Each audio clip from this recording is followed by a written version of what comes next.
3 बहनें थीं, करिश्मा, रेशमा और मनीषा। उनका एक भाई था मयंक, जो अपनी बहनों से बहुत प्यार करता था। लेकिन मयंक की पत्नी सविता स्वभाव से बिल्कुल अलग थी। वह अपनी नंदों से हमेशा जलन करती और उन्हें ताने मारती रहती थी। सुबह से लेकर रात तक सविता बहनों में कोई न कोई कमी निकाल देती।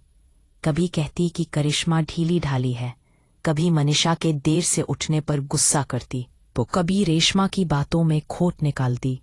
धीरे धीरे उसने अपनी सास दुर्गा देवी को भी अपने पक्ष में कर लिया। माँ अब बेटियों की बात सुनने के बजाय बहू पर विश्वास करने लगी। मयंक अपनी बहनों को खुश रखने की कोशिश करता, पर सविता हमेशा उनके रिश्ते बिगाड़ देती।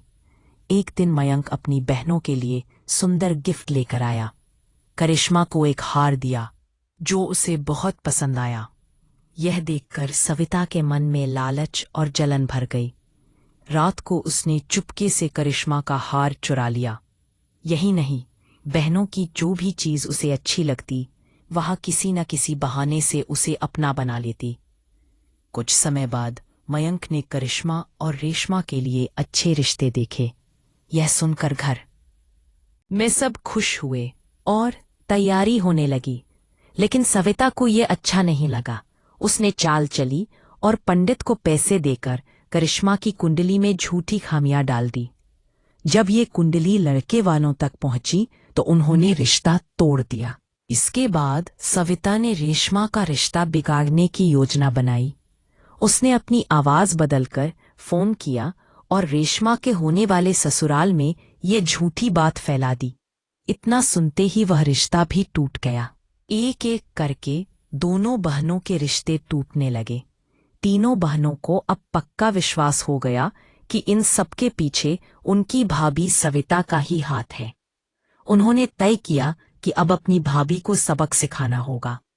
इसलिए उन्होंने एक वकील से संपर्क किया और घर में अपने हिस्से की मांग की। उन्होंने साफ कह दिया कि बेटियों का घर पर उतना ही अधिकार है जितना बेटों का, और वे अपना हिस्सा चाहती हैं। मयंक और माँ इस बात से हैरान हुए। मयंक ने उन्हें समझाने की कोशिश की, लेकिन बहनें अड़ी रहीं। जब सविता ने देखा कि अब मामला कोर्ट तक पहुंच चुका है और तीनों बहनें पीछे हटने वाली नहीं हैं, तो उसके पास और कोई रास्ता नहीं बचा। आखिरकार उसने अपनी सास और पति के सामने सारी सच्चाई कबूल कर ली। उसने माना कि बहनों के रिश्ते बिगाड़ने से लेकर गहने चोरी करने तक हर षड्यंत्र उसी ने रचा था। सविता की चालाकियों का पर्दाफाश हो चुका था। उसकी सच्चाई सामने आने के बाद घरवालों को गहरा धक्का लगा। बहनों को न्याय मिला और सविता को अपने किए पर शर्मिंदगी उठानी पड़ी।